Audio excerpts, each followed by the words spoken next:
Latest updates ఎప్పటికప్పుడు పొందడానికి big TV WhatsApp channel follow అవ్వండి. లింక్ డిస్క్రిప్షన్ లో ఉంది. మాజీ మంత్రి ఆర్కే రోజా తనను 2 సార్లు గెలిపించిన నగరి ప్రజలకు కనిపించడమే మానేశారు. నగరి నియోజకవర్గాన్ని పూర్తిగా దూరమై అసలు ఎక్కడ ఉంటున్నారో వైసీపీ నేతలకి అంతుపట్టకుండా తయారయ్యారు. ఇప్పుడు ఓడిపోయిన తర్వాత 1కి 4 సార్లు మాత్రం తిరుమల వచ్చి శ్రీవారిని దర్శించుకుంటూ ఉన్నారు. అప్పట్లో అపచారం అని తెలిసి కూడా కొండ మీదే రాజకీయాలు మాట్లాడి మళ్లీ మాయమైపోయారు. తాజాగా కొండ మీద ప్రత్యక్షమైన రోజా నోరు తెరవకుండా వెళ్లిపోవడం హాట్ టాపిక్ గా మారింది. ఆర్కే రోజా మంత్రి అవ్వాలన్న జీవితకాల కోరిక తీర్చుకున్నారు. 2 ఏళ్లు మంత్రిగా పనిచేసిన ఆమె తనను 2 సార్లు ఎమ్మెల్యేగా గెలిపించిన నగరి నియోజకవర్గ ప్రజల్ని పూర్తిగా మర్చిపోయారు. ఎన్నికల ఫలితాలు వెలువడగానే ఆమె సెగ్మెంట్కు దూరమయ్యారు. మొన్నా మధ్య మరో మాజీ హీరోయిన్ రవళితో కలిసి తిరుమల కొండపై ప్రత్యక్షమైన మాజీ మంత్రి రోజా అపచారమని తెలిసి కూడా కొండ మీదే రాజకీయాలు మాట్లాడి మళ్లీ మాయమైపోయారు. తాజాగా కొండ మీద ప్రత్యక్షమైన రోజా నోరు తెరవకుండా వెళ్లిపోవడం హాట్ టాపిక్ గా మారింది.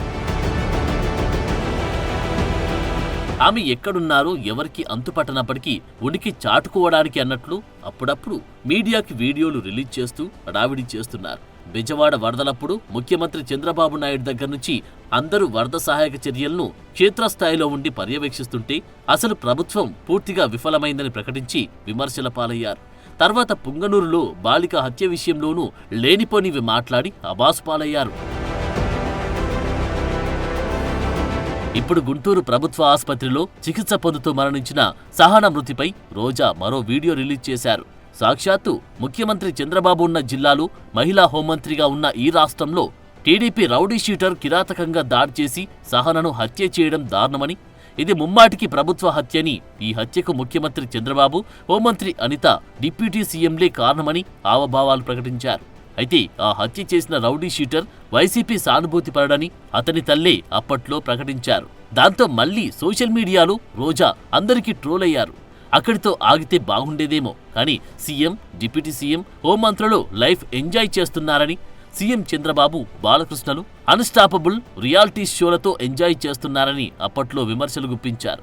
అక్కడే ఆమె అవగాహన లేమితో తప్పులో కాలేశారు. బాలకృష్ణ హోస్ట్గా, చంద్రబాబు గెస్ట్గా పాల్గొన్న అన్స్టాపబుల్ రియాలిటీ షో ఎప్పుడో రికార్డైంది. ఆమె మాట్లాడే టైంకి దాని ప్రోమోలు కూడా వైరల్ అయ్యాయి. ఇవేమీ తెలియనట్లు రోజా ఆ షో గురించి మాట్లాడిన రోజా నెటిజన్లకు గట్టిగానే ట్రోల్ అయ్యారు. హీరోయిన్ గా ఎక్స్పైర్ అయి పాలిటిక్స్ లోకి వచ్చిన రోజా తర్వాత సంపాదన కోసం బుల్లితెరను నమ్ముకున్నారు. ఎమ్మెల్యేగా గెలిచాక కూడా ఆమె చాలా ఏళ్లు జబర్దస్త్ షోలకు జడ్జిగా డాన్సులు కూడా చేశారు. ఆమె పొలిటికల్ ఓవర్ యాక్షన్ తట్టుకోలేక టీవీ యాజమాన్యం జబర్దస్త్ స్టేజ్ మీద నుంచి దింపేసింది. మంత్రి అయ్యే వరకు ఇంకా కుర్ర హీరోయిన్లా టీవీ షోలో స్టెప్పులు వేసిన రోజా సంబంధం లేని ఇష్యూలు, అది సబ్జెక్టు తెలియకుండా అన్స్టాపబుల్ షో గురించి, సీఎం చంద్రబాబు, బాలయ్యల గురించి మాట్లాడి సోషల్ మీడియాలో ట్రోల్ అయ్యారు. నగరికి దూరమై చెన్నైలో భర్త సెల్వమణి కట్టించిన ఇంటికి షిఫ్ట్ అయిపోయిన రోజా తమిళ ఛానల్కి ఏదో రియాలిటీ షో షూటింగ్లో పాల్గొంటూ అక్కడ సంపాదనలో పడ్డారంట. అక్కడ షూటింగ్కు బ్రేక్ తీసుకున్న రోజా తిరిగి తాజాగా తిరుమల శ్రీవారిని దర్శించుకుని వెళ్లారు. స్వామి దర్శనానికి వచ్చిన ప్రతిసారి ఆ మాజీ మంత్రి ఏదో ఒక అంశంపై రాజకీయం చేస్తూ వివాదాస్పదమవుతుంటారు. ఈసారి మాత్రం ఏం మాట్లాడకుండా సైలెంట్గా వెళ్లిపోవడం హాట్ టాపిక్ గా మారింది. తిరుమల కొండపై రాజకీయ విమర్శలు, ప్రసంగాలు చేస్తే కేసు పెడతామంటూ టీటీడీ పాలక మండలి హెచ్చరించిన నేపథ్యంలో ఆమె నోటికి తాళం పడిందంటున్నారు.